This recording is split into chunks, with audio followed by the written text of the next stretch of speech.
Página 177. Historia de la muerte en Occidente, de la Edad Media hasta nuestros días, Arias Philippe, 1975. 2.5. Del sentimiento moderno de la familia en los testamentos y las tumbas. Este artículo propone algunas reflexiones sobre el nacimiento del sentimiento moderno de la familia, inspiradas por las cláusulas piadosas de los testamentos y por las tumbas. Pero, en primer lugar, ¿de qué familia se trata? No se trata ni de la familia patriarcal, extendida a varios matrimonios y generaciones y que quizá no haya existido sino excepcionalmente, ni de la familia nuclear contemporánea, reducida a los padres y a los hijos que aún dependen de ellos. Una fábula de La Fontaine nos informa de lo que se entendía por familia en 1660, cuando fue escrita. La alondra, algo avanzada la estación, ha hecho su nido entre el trigo y acecha el día de la cosecha para desalojar a todos sin ruido. Les encomienda a sus crías que presten atención a las palabras del dueño del campo, cuando vaya con su hijo a visitar su finca. El propietario del campo llega con su hijo. El trigo está maduro, dice, ve a casa de nuestros amigos a rogarles que, cada cual, con su hoz, vengan a ayudarnos mañana no bien despunte el día. El grupo de los amigos es el primero en ser invitado. Pero está demasiado lejos y se muestra harto indiferente, el alba del día llega y los amigos no aparecen. El dueño ha entendido que no puede contar con sus amigos. Y eso que la amistad desempeñaba entonces un papel en la vida más importante que el de hoy en día, y que en los testamentos se daba a los amigos muestras de una consideración igual a la que se reservaba a los parientes. Un testador de 1646 ruega a su esposa y a sus hijos, tomar en todo el asunto parecer y consejo, para la sepultura y el entierro, de los señores, ilegible, sus buenos amigos, a los que suplica muy humildemente que, así como le han hecho el honor de amarlo en vida, tengan a bien tras su muerte continuar ese afecto hacia los suyos. La negligencia de los amigos era una falta grave y poco común. El dueño tiene que pasarlo por alto. Hijo mío, ve a casa de nuestros parientes y hazles el mismo ruego. Está claro que esos parientes no viven con el dueño y su hijo, ve a casa de nuestros parientes, pero bien pueden ser muy próximos por consanguinidad o por afinidad. Por eso se entiende el espanto de los pajarillos, ha dicho sus parientes. Pero los parientes tampoco van. El dueño entonces saca la moraleja y le dice a su hijo, que lo acompaña de nuevo. No hay mejor amigo ni pariente que uno mismo. Recuerda bien esto, hijo mío. ¿Sabes entonces lo que hay que hacer? Con nuestra familia tomaremos mañana mismo cada uno nuestra hoz. El texto resulta claro. La familia, en este caso, excluye a los parientes, que viven fuera, pero comprende a todos los que habitan bajo el mismo techo, incluidos hijos y sirvientes, que dependen del mismo Señor, nuestra familia. El Señor de la familia es también el del campo. Durante mucho tiempo no se distinguieron las nociones, hoy en día bien separadas, de familia y patrimonio. La Fontaine, en el siglo XVII, incurría en la misma confusión que San Jerónimo en el siglo IV. Este traducía por pater familias el término griego oikodespotes, literalmente, señor de la casa. El pater familias de la Vulgata no es necesariamente un padre de familia, en el sentido actual, sino un propietario de hombres y de bienes, el dueño de la viña. Hay que concluir que un pobre no podía ser pater familias. Durante la primera mitad del siglo XVII, el estilo y el tono de los testamentos cambiaron, así como su función. Dicho cambio está en relación con el sentimiento de familia. Hasta principios del siglo XVIII, esa función era la que no había dejado de ser desde la Edad Media, la función religiosa. El objetivo del testamento era el de obligar al hombre a pensar en la muerte cuando aún estaba a tiempo de hacerlo.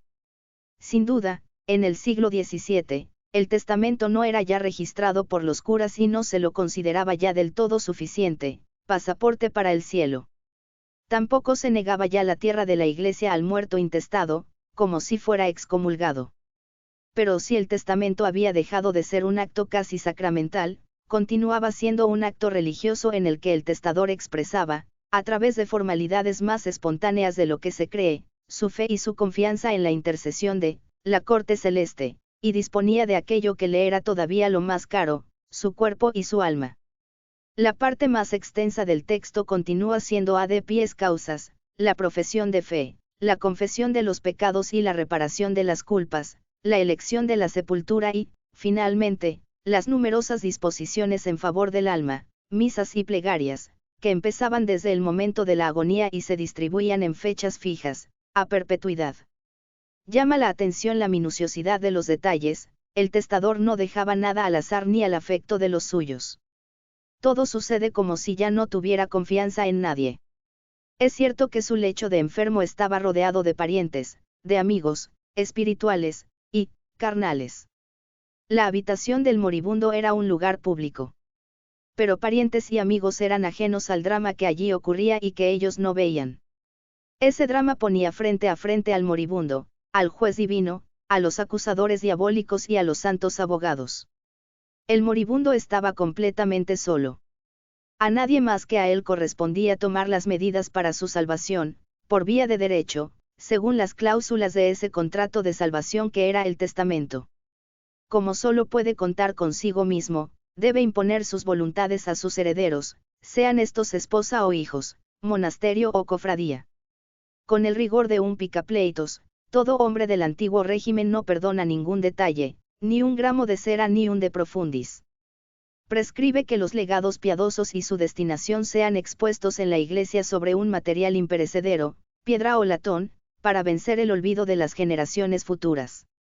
Raramente se remite el testador a la discreción de un cónyuge o un amigo y, cuando lo hace, es más por un anhelo de humildad y simplicidad que por confianza absoluta. Así, la familia no participa en las disposiciones que toma el testador para el reposo de su alma y la elección de su sepultura.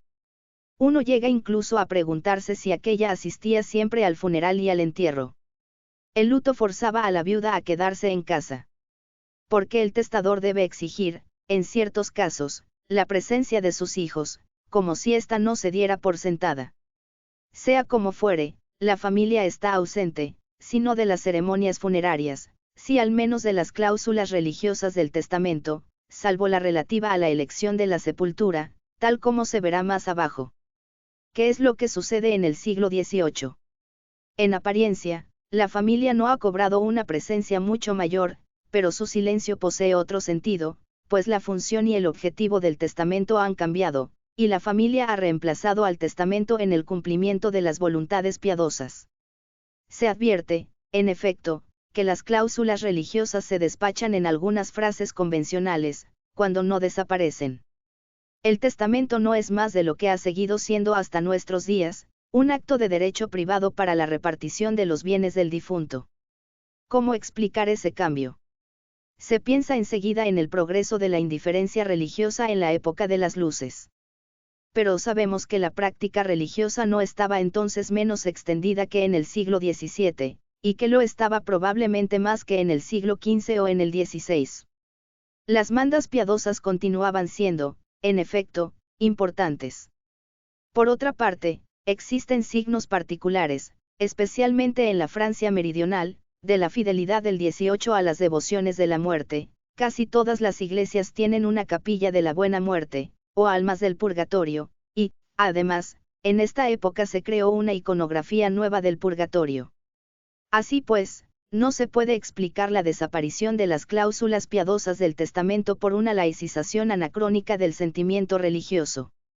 Es la relación entre el hombre y los suyos la que ha cambiado. El hombre que sabe su muerte próxima ha dejado de estar solo frente a su destino.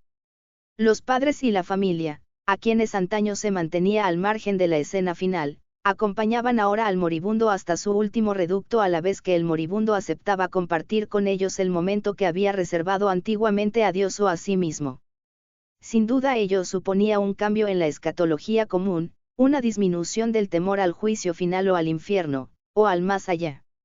Pero suponía, sobre todo, tanto en el devoto como en el no creyente, un cambio en el sentimiento familiar.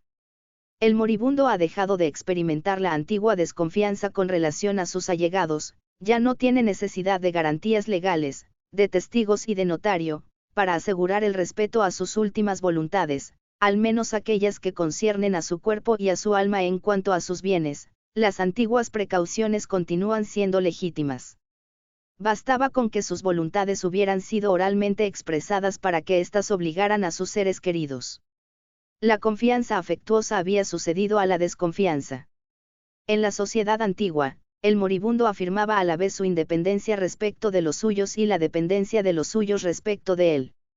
A partir del siglo XVIII, el moribundo se abandonó, en cuerpo y alma, a su familia.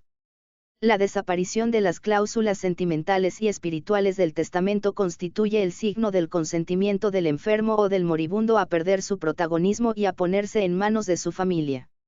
Hemos dicho que, en la sociedad antigua, hasta el siglo XVII, el hombre se quedaba solo ante la proximidad o la idea de la muerte. En realidad, era el alma la que estaba sola. Durante el primer milenio, no se concebía la muerte como una separación del alma y del cuerpo, sino como un misterioso sueño del ser indivisible. Por ello, lo que importaba esencialmente era escoger un lugar seguro para esperar pase el día de la resurrección. Desde el siglo XII se creyó que, con la muerte, el alma abandonaba el cuerpo, que aquella era enseguida objeto de un juicio particular, sin aguardar el fin de los tiempos. La soledad del hombre frente a la muerte es el espacio en el que éste toma conciencia de su individualidad, y las cláusulas piadosas del testamento constituyen el medio de salvar esa individualidad de la destrucción temporal y de extenderla al más allá. Las nuevas disposiciones relativas al reposo del alma se añadían a la tradicional preocupación por la elección de la sepultura. Yo entrego mi alma a Dios, dejo mi cuerpo en la iglesia de los agustinos y en la sepultura de los míos, escribe, en 1648, en su testamento, un consejero del Parlamento de Toulouse. Si el alma está sola ante la muerte, yo entrego, el cuerpo es, entregado, a la vez a la iglesia y a la familia. A principios de la Edad Media, la legislación eclesiástica había vacilado entre la prioridad de la familia o la parroquia en la elección de la sepultura, la familia prevaleció.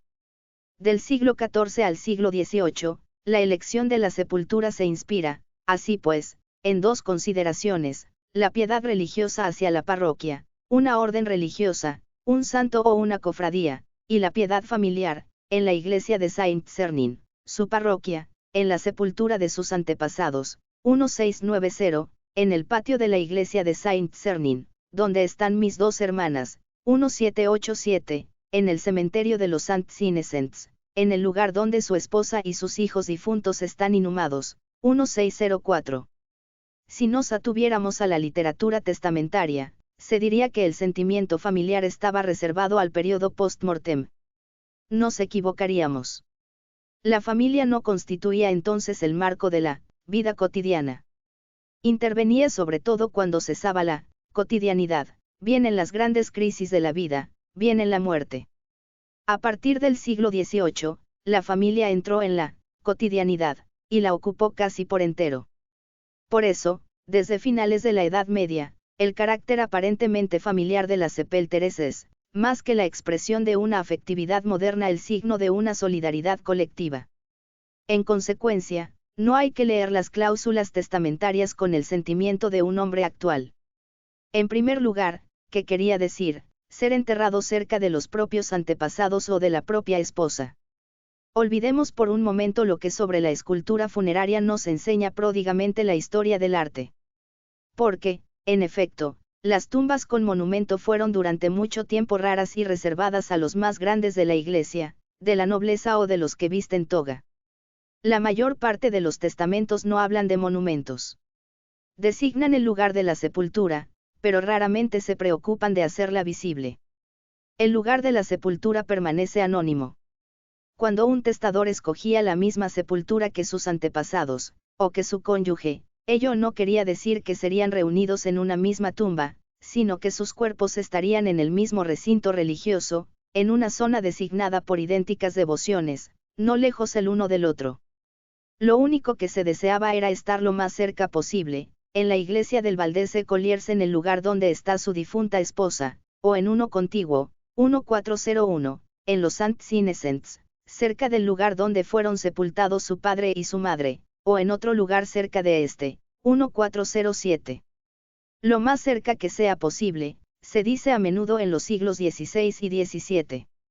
Como contrapartida, se precisará con gran lujo de detalles el lugar cuando haya sido escogido a causa de una devoción particular.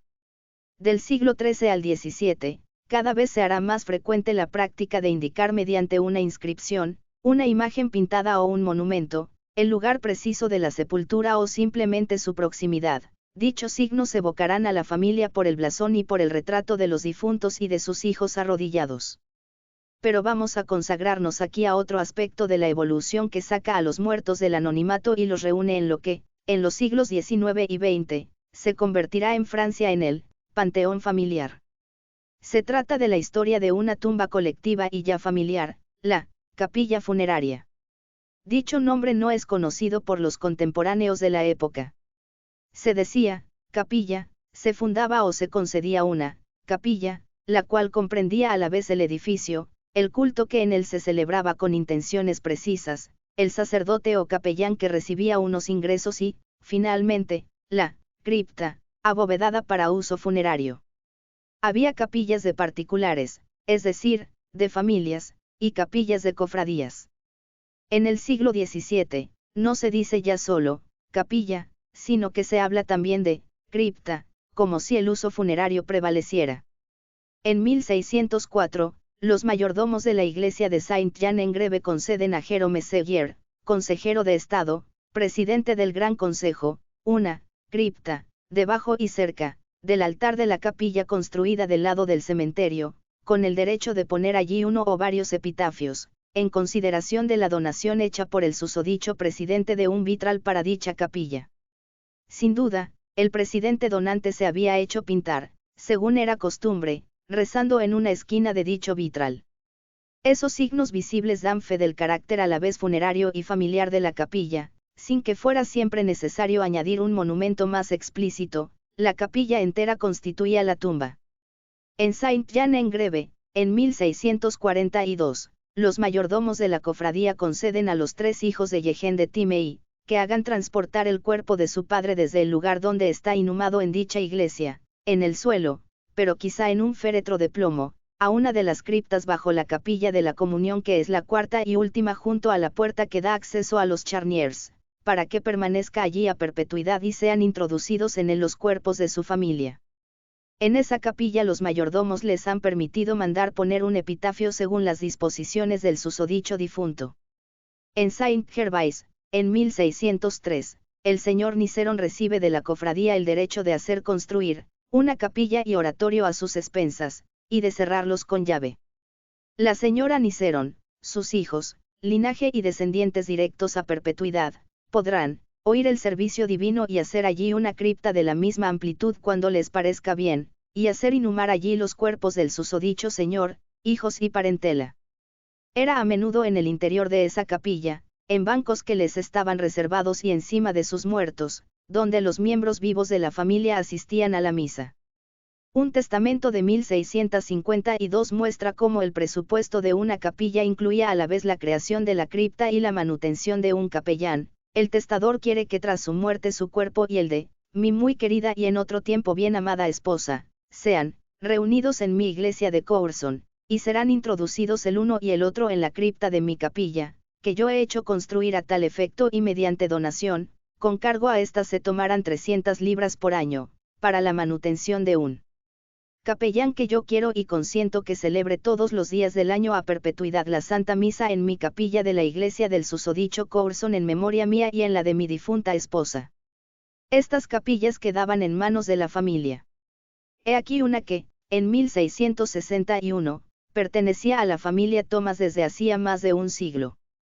Charles Thomas, procurador en el Châtelet, quiere ser enterrado en la iglesia de los reverendos padres carmelitas de la Plaza Maubert, en la sepultura de sus antepasados que está en la capilla Saint-Joseph, bajo una gran tumba, sin duda una gran losa como las hay con la inscripción, sepultura de X y de los suyos, donde están enterrados Jean Thomas y Nicole Gill, sus abuelo y abuela, maese Jean Thomas, recaudador de los impuestos indirectos y otros pechos en Nemours, y Pierrette Cousset, su esposa, su padre y su madre, del cual Jean Thomas abuelo existe en la susodicha capilla un epitafio de cobre y mármol, distinto de la gran tumba, el cual epitafio contiene manda de una misa para cada viernes a perpetuidad a las 9, haciendo más de 100 años que dicho epitafio fue puesto, en la cual sepultura están también enterrados Catherine y Marie Thomas, sus hermanas. Esas capillas eran las únicas tumbas de familia que conoció el antiguo régimen. Era costumbre que las capillas laterales de las iglesias perteneciesen de ese modo a una familia o a una cofradía. Cuando, en Niza, la catedral fue reconstruida, de una sola vez, en el siglo XVII, en el barrio bajo hacia el que la ciudad se había desplazado desde su acrópolis medieval, las capillas laterales fueron construidas, bien a expensas de los Doria, los Turati o los Torrini, bien por las cofradías de albañiles y de canteros. Las capillas laterales de las iglesias para uso funerario resultaban, incluso divididas, insuficientes para convertirse en un modo común de sepultura. Pertenecían a familias aristocráticas y ricas. A pesar de su escaso número, durante el siglo XVIII correspondían a una imagen ideal de la sepultura, ya que sirvieron de modelo a las tumbas de la época romántica. Se sabe que, a finales del siglo XVIII, se prohibió en Francia la inhumación en las iglesias y dentro de las ciudades, y se crearon cementerios a las puertas de París.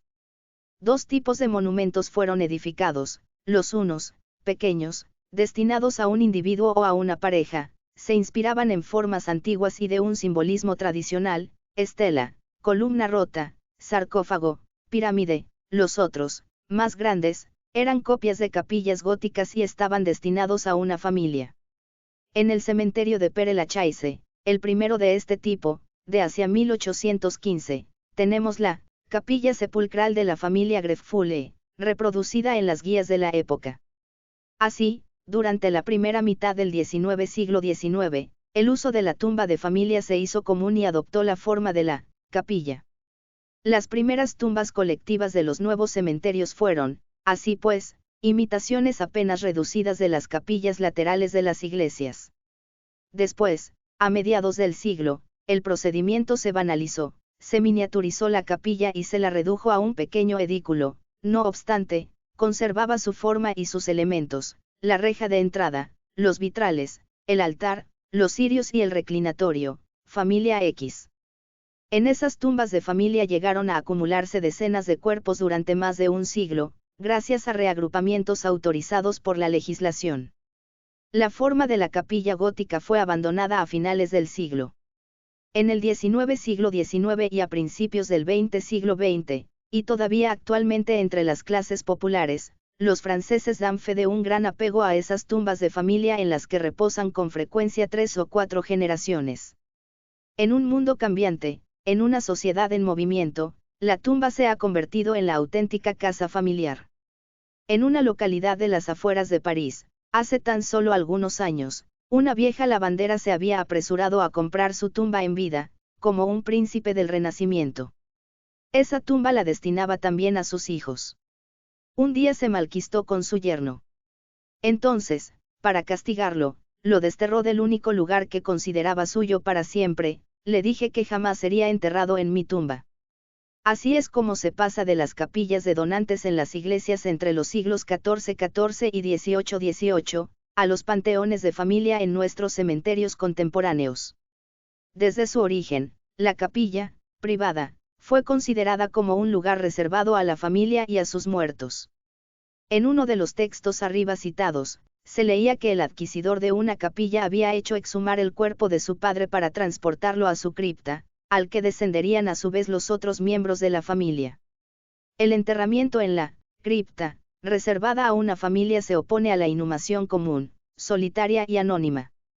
La necesidad de reunir a perpetuidad, en un lugar preservado y cerrado, a los muertos de una familia, corresponde a un sentimiento nuevo que se extendió después a todas las clases sociales en el siglo XIX, el afecto que une a los miembros vivos de la familia se proyecta sobre los muertos.